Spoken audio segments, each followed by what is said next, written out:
OMG, as the kids say these days, among other things. Welcome to the tour. We are actually here today at Little Island, the newest park here in New York, just opened a few days ago. Here on the west side, we're actually next to Chelsea. Up here to the north, you can see Chelsea. This is all Chelsea up here. And then to the south, you got Lower Manhattan. Two neighborhoods that I've done videos on. You should go check those out. But I guess this is the focus of today. It's the newest park, like I said, here on the Hudson River. Pretty nice. Elevated park, great views. You're gonna be seeing all that once we get inside. Before we start though, real quick, just go ahead and like the video. Give it the thumbs up. Come on, it's so easy. Give it the subscribe. Come on, it's so easy. And also too, check out my Patreon, that helps a lot. I'll remind you at the end. But before we start, Lucy, are you ready to go? I sure am. Yes, you are. All right, well, I don't know, with that, I guess we can go inside this thing, see some cool views, learn some context, history, and taking a tour of some place and learning is all about context. So I'm rambling now. I'm just gonna jump right into the inside of this park so I don't have to walk this gangway and get rejected from bringing a camera inside. So let's go. Do the Bewitched style entrance, baby. All right, so here we are. We're inside the park now. So why don't we go for a walk? It's only 2.4 acres, so not gonna take us very long. So the whole cool thing about this park is that it's got different lookout points. You get really great views of the city. People are already looking at me weird for having this gimbal. So you get really great views of the city from these different little lookouts. And like I said, it's only 2.4 acres, not very many. Especially considering that Central Park has around 843 acres. And like I was saying before, this whole park is actually resting on 132 of these little, like, you know, tulip-looking thingies you can see all over the thing. It's kind of weird. It's cool looking, but it cost $260 million to build this thing. I think that's a big reason why. $260 million is a lot of money. But it does elevate you. Some of them are like 15 feet high. Some of them are up to like a little over 60 feet high.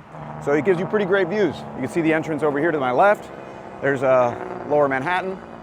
We're kind of walking around, a little snaking around. It's kind of, how you doing, Lucy? Great. Yeah, you enjoying walking around here? It's starting to get crowded. By the way, we came here early, so we didn't have to deal with lines. There's lines here starting at noon. You actually have to get in line to go into this park. And I ain't about to wait in no stinking line to go into a park, I'll tell you that much. So anyways, this park is $260 million.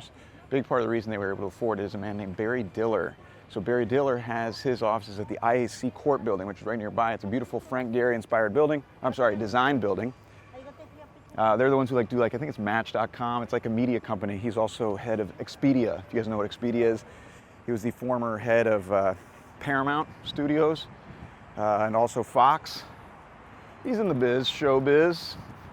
Maybe you can get us some jobs, Lucy, right? Oh yeah. Yeah, no big deal, I'm an actor. You can see some really cool views here of New Jersey across the Hudson River. So anyways, Barry Diller helped finance this as a way to boost the neighborhood. That's kind of one of the things you do with parks, believe it or not.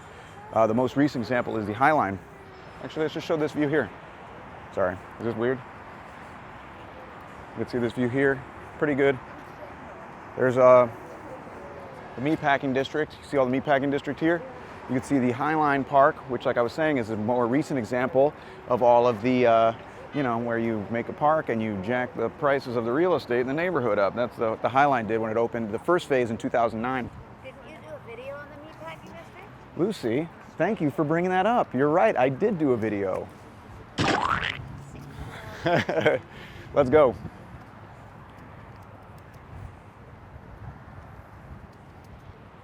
He's one of the guys who works for the park. I get very creeped out walking by those guys. I'm just waiting for them to give me a bunch of gruff for filming with a gimbal with the highest technology possible. So like I said, there's all these little lookouts in the different corners of the park. You get really great views. You just saw Lower Manhattan, One World Trade. Can you see me, Lucy? Yeah. You're doing a great job. Just be careful you don't fall down. Wouldn't want that. You can hear this, like, that dinging. That's a little xylophone they have there. It's just to remind you that even though you're in a park, you can still be very annoyed. It's a lesson in life, I guess. All right, so now we're gonna walk over to the other lookout and you're gonna see it again. Another good view, but this time of the Jersey side. And over here to the right, you can see that there's like tables and like chairs. You can come and eat and, you know, buy food and stuff. It's just open. It's kind of early right now. It's like 9:30 in the morning, so it's still pretty early. What do you think, Lucy? Should we go this way?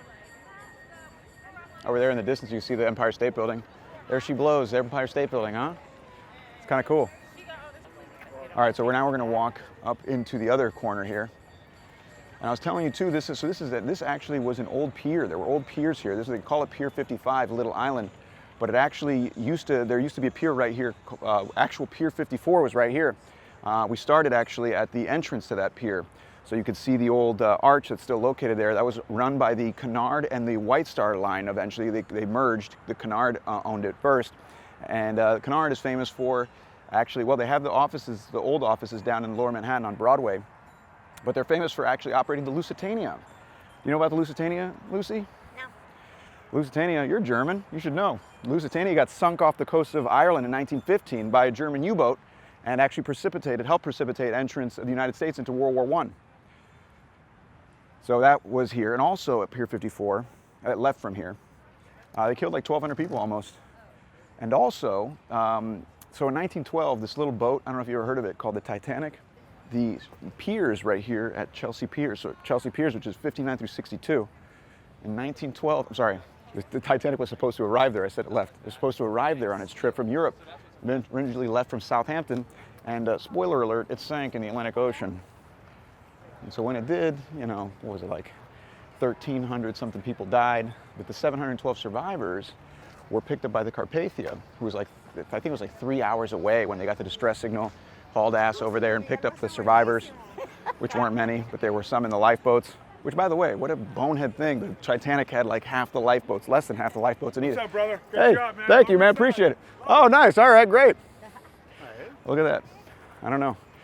I guess you get maybe you just saw a camera. He's like, this guy must be someone important. He's like, this guy must not live with roommates. Anyways, where was I? I was talking about the Titanic. On the Titanic, by the way, lots of famous New Yorkers died. Benjamin Guggenheim actually famously put his evening wear on, and he just went and died like a gentleman. Let's see, John Jacob Astor IV died. Ida and Isidore Straus, the owners of Macy's, also died on the Titanic.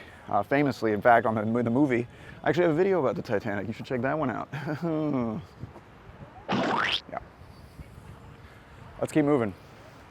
But all these people died on the Titanic. J.P. Morgan famously was going to be on the Titanic, but he canceled last second. I mean, it was a big deal. I mean, think about it. This boat was like unsinkable. It was like the nicest boat ever made, and they didn't make enough lifeboats. Boing. You can see down there too a little bit. You can see the amphitheater, 687 seats. The amphitheater. Hopefully you can catch a bare naked ladies concert or something. I don't know. A Hootie and the Blowfish concert. So you can see a great view here of New Jersey. There's New Jersey across the river, Hoboken, and to the south is Jersey City. So I was talking about the Titanic being part of the White Star Line, which is just north here at the Chelsea Piers. Chelsea Piers, 59 through 62. It's now like a sporting complex. You hit golf balls and, you know, hang out and do that stuff. A little expensive, but I guess everything in New York isn't cheap, so. All right, let's go back down. All right, so I was telling you too about the Titanic. That's to me, that's such a fascinating story. But I love like the fact that, for example, J. Bruce Ismay, who was one of the men responsible for the actual ship, actually went down with the ship, but the last time they saw him, he was just standing in a stateroom looking at a big painting of a ship, just completely frozen, looking at the ship as it was before it went down. Also, too, I think the story of the Californian, which was the nearest ship to the Titanic, was only like 20 miles away. It would have made it in like a third of the time of the Carpathia. It got the distress signal. It saw the rockets and everything and just kind of brushed them off. They weren't sure exactly what it was. Kind of wild. And like I was saying, Barry Diller is one of the spearheads of this entire park. It's $260 million, which isn't cheap. So in case you don't know, Barry Diller is actually the guy, so he's the guy who's responsible for this park. But in case you don't know, he's actually married to Diane von Furstenberg. who got her name von Furstenberg because she married into German royalty. They have the von names of von Furstenberg. Egon von Furstenberg was her husband. They divorced in the 80s, but she kept the name. Very convenient. Keep a royal name. Why not? I'll start calling myself Von Delgado. So I just wanted to come down here and show you the amphitheater. We'll end here in a second. It's a pretty quick walk. 2.4 acres. It's tiny. It's not that big. But I thought I'd show it to you guys because I love you. All right. Let's keep walking. Another thing to keep in mind too is this isn't like the first big project on the west side. Obviously, you have the whole west side has like a little park, the Hudson River Park. It's run by the Hudson River Park Trust. That was made in 1998. But even before then, in the 70s, they were trying to push 70s and 80s, they were trying to push a park known as the Westway. It was going to have like 2 levels of traffic. It was going to have more. They're going to put a bunch of landfill and create more land, and it was shut down. There was tons of lawsuits.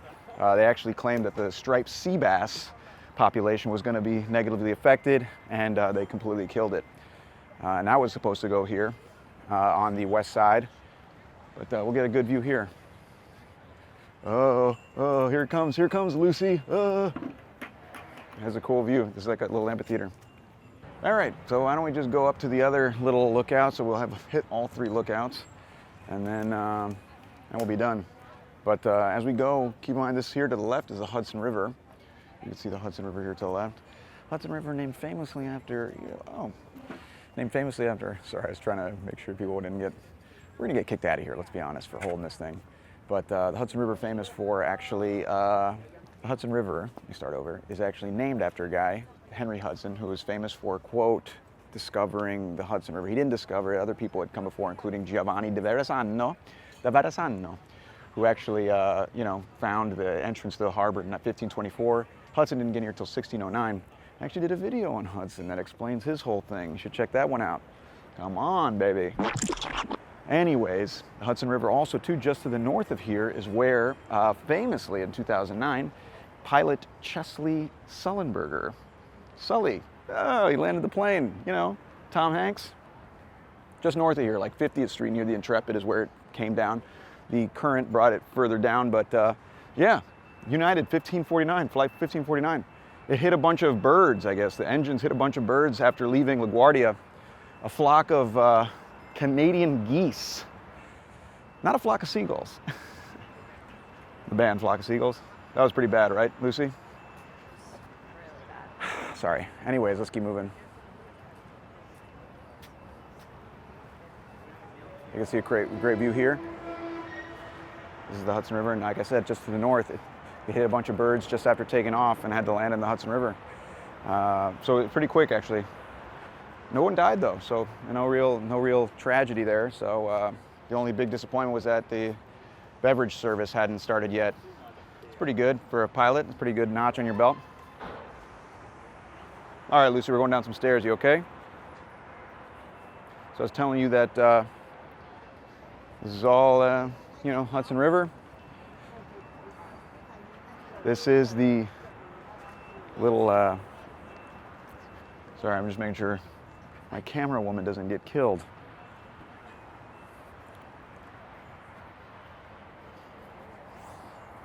Nice work.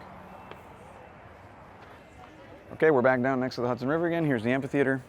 Remember, Hudson also, too, found this all by mistake, pretty much, looking for a route to India.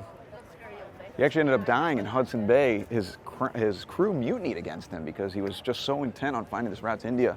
But he failed, and he died, and, he's still remembered for lots of stuff. There we go, come over here. Also, to keep in mind, the whole west side used to be a whole hellhole. It used to be covered, first of all, it used to be covered in piers. And that changed, obviously, when shipping left New York. One of the reasons is container shipping. There's containerized. Trucking became bigger. But with containers, you need space to store the containers. You don't have that in Manhattan, baby. That's why you got to pay, $2,500 a month for a closet here in Manhattan. So, the Westway was going to be the first big project to kind of, make the area nice. That fell through. In fact, they used to have elevated highway over here, and in 1973, one of them just collapsed. A dump truck carrying materials to actually make the highway better collapsed and fell down. I'm going to come over here a little loose so I don't let people by. But that's pretty much it, I guess. We're kind of here in front of the amphitheater. This is where you'll come and see, Counting Crows or someone when it's open. But yeah, that's kind of the end of the tour. It's a quick little walkthrough. Just wanted to show you this little park, 2.4 acres, not very difficult. Thought we'd just get a nice little day of it. Not a ton of history for something that's been open for 5 days, but there is some cool context. That's what I'm trying to give you. But before I go, please, like, subscribe, comment, and also, please check out my Patreon. That'd be great. It helps fund all these things, helps me improve them. But yeah, thought I'd give you a little insight into this newest park here in New York City, USA, world. Lucie, did I forget anything? I'm just rambling now, so feel free to cut me off whenever. Okay, well, I guess I'm ready to go. That's pretty much it, guys. See you later. Sick.